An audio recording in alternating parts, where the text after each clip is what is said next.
hace 3 días definitivamente la ley que corta la conexión de los usuarios que utilizan el emule. En Francia ya hace tiempo que se hizo con la llamada ley Sarkozy.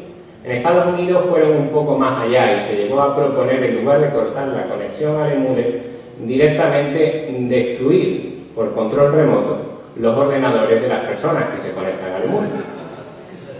Sí, así sin más, un poco más el estilo Chuck Norris.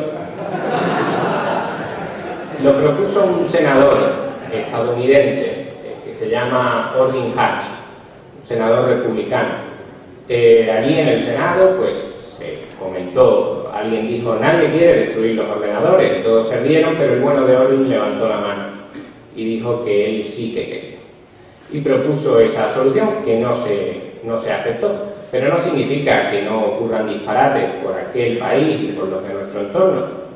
En Estados Unidos sí se demanda a personas por el intercambio de archivos en redes P2P y las demandas han demostrado algo fundamental, y es que lo de la descarga no es cuestión solo de jovencitos. En las demandas se ha podido descubrir que hay niñas de 12 años. Una de las demandadas fue Brianna Lahara, una niña de 12 años, demandada por la industria discográfica en Estados Unidos por intercambiar música en Internet. También dentro de las demandadas estaba Gertrude Walton, una abuela de 83 años, acusada de intercambiar música rap.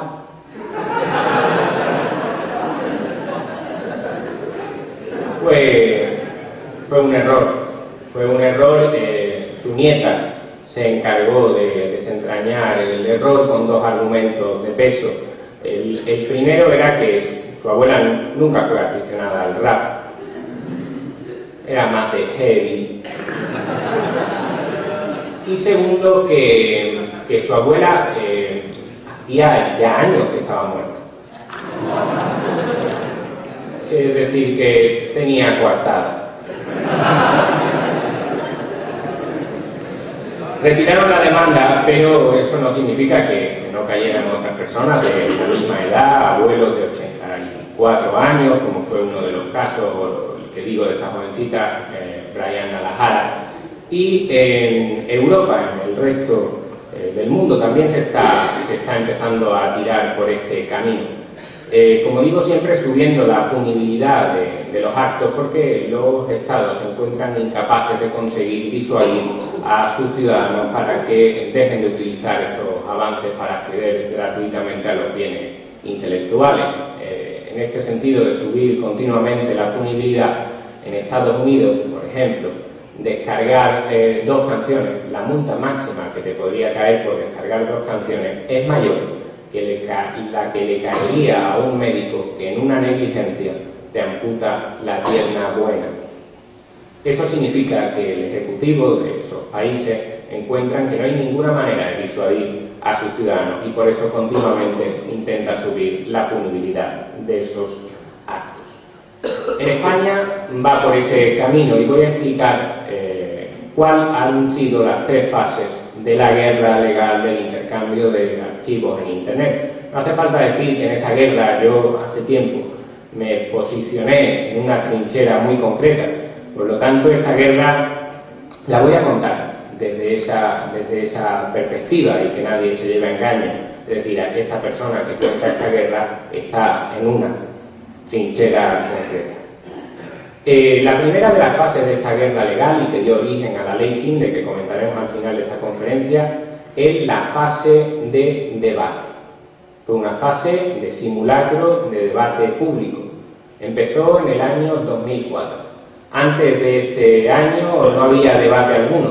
ECAE, las entidades de gestión y la industria discográfica propugnaban un pensamiento único, que era que nadie podía estar de acuerdo con que las personas, los ciudadanos, intercambiaran archivos gratuitamente, porque eso era terrible para la industria y por lo tanto nadie puede estar de acuerdo con esto.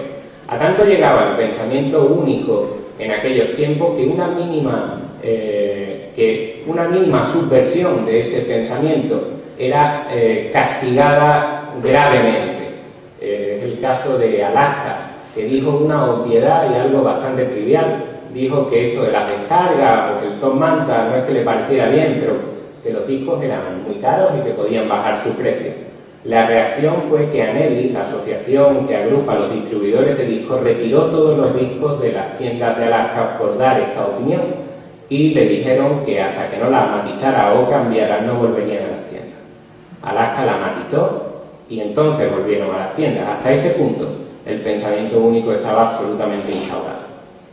Eran tiempos donde solo existían campañas de concienciación y ningún debate sobre la problemática de la propiedad intelectual con las nuevas tecnologías. En el año 2000, en noviembre de 2000, el periódico El Mundo hablaba así de una de esas campañas. Decía: la EGAE retoma con más dureza, si cabe, su particular lucha contra la piratería musical, especialmente con aquella que tiene que ver con las nuevas tecnologías.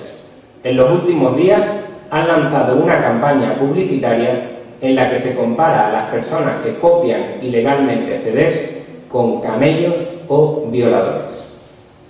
Sin embargo, pese a estas campañas y este pensamiento único, no se pudo evitar el debate. ¿Y por qué no se pudo evitar? Pues sencillamente porque en el año 2003 un abogado dijo que había denunciado a 95.000 ciudadanos por intercambiar archivos en redes peer-to-peer, a los que le pedirían hasta 4 años de prisión. Eso causó tal escándalo y miedo que ya fue inevitable oír a las personas que bramaban por otro modelo de propiedad intelectual que no pase por este tipo de acciones. Así que hubo algo de debate, pero como digo, fue un paréntesis en toda esta historia, como luego veréis, y rápidamente después de esa pequeña fase se pasaría otra vez de nuevo a las campañas de concienciación. En esa fase de debate yo estuve involucrado en algunos de los debates que se produjeron y saqué algunas conclusiones bastante claras de este debate con la industria y la EGAE. La primera de estas conclusiones era el modo en el que la EGAE, la industria discográfica, vertía sus opiniones y que creo explica muy bien por qué hoy en día dicen las noticias y los estudios que la EGAE está peor valorada por los españoles que Hacienda, lo cual es un récord absoluto, teniendo en cuenta la valoración que muchos tienen de Hacienda. Tiene mucho que ver con cómo EGAE ha dado sus opiniones en televisión, siempre menospreciando la contraria. En mi caso concreto, cuando fui a esa fase de debate, vi que el principal argumento de la industria discográfica en general y de EGAE en particular eran ataques ad hominem. Es decir, atacaban las ideas intentando atacar a la persona que las sostenía. Por ejemplo, como en mi caso, cuando se trataba de un abogado, rápidamente era muy habitual en aquellos debates que la EGAE pues apelara, no sé, a tu juventud, lo cual significa poca preparación, y continuamente hacía alusiones a que tú eres abogado, pero no debes ser especialmente bueno porque ni usas gomina ni corbata. Y eso lo dejaban bastante patente en los debates. Era algo más o menos como esto.